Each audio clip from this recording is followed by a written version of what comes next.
is my favorite sport. I like the way they dribble up and down the court, just like I'm the king on the mic. Alright, we got some cripple basketball going on. I like slam dunks and taking it to the hoop. My favorite play is the alley oop. I like the pick and roll. I like the give and go. Cause it's basketball. Mr. Crunches flow.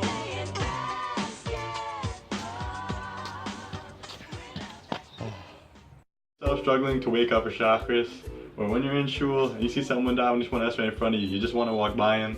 Maybe sometimes before you're about to have bread, you know, the washing station's a little bit far away, so you decide, maybe I could skip it. This week's Parshat of Chaim Shmulevitz in his Sichos Musar offers an interesting insight into the idea of these hard decisions. He brings down a pasuk, Dvorim, Perek Yud, pasuk Yud Beis, that says, V'ata Yisrael, Ma Hashem Elokecha Shu'am Imach. What does Hashem want from us? What does Hashem want from Bnei Yisrael? He says, V'lavod Hashem Elokecha b'chol levavcha v'chol nafshecha.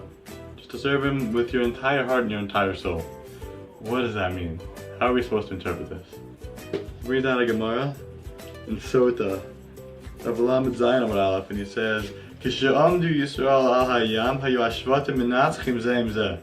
When the Klal Yisrael was standing by Kriyas Yamsuf, before they crossed, they were arguing with each other, and they said to each other, you should go in first, no, you should go in first. They saw the sea raging in front of them, that they didn't know who would jump into the sea first.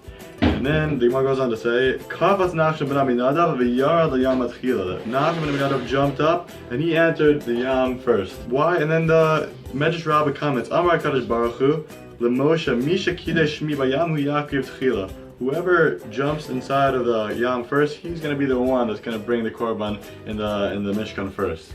So why does he get such a praise? So first, to answer this question, we have to step back and ask a significant question. How come Klal Yisrael didn't jump into the Yam first by themselves? We know so many generations of Jews had killed themselves and were basically martyrs for so many generations, even simple Jews. How come the generation who saw so many miracles in Mitzrayim wasn't willing to jump into the Yam and be martyrs themselves? Just to answer this question, I want to step back again and ask, what is the idea of martyrdom and where does it come from and what are its roots? So the paradigmatic example of a martyr is Yitzchak and Akedas Yitzchak, right? But why is this so? There's so many martyrs throughout Judaism. Why is this the biggest example? Chaim explains that it's against human nature to be willing to give up your life for a greater cause. The most instinctive aspect of a human is that they have survival of the fittest. They just want to survive no matter what. So he says the fact that Yitzchak, without any precedence of anybody to show him that you're supposed to give up your life for things that are important to you, that was such a great mile. That was our paradigmatic example. So back to Nachshon ben Aminadav. Why was he so great? Because he was somebody who was able to go against his human nature. The reason why Klal Yisrael wasn't able to jump into the ocean at first, because they weren't asked to kill themselves and be martyrs for the cause. They were told that they were supposed to cross the Yamsuf as if it was dry land.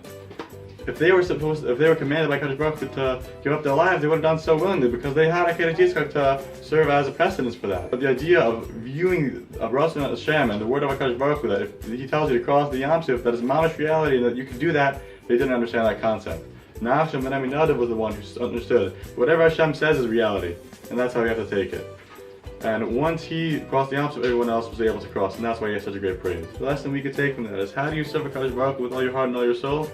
You live it through all the actions that you do, and you realize that it's not really an option to wake up for Shacharis, or to walk past the person who's davening Shmona Esrei, or not to wash on bread.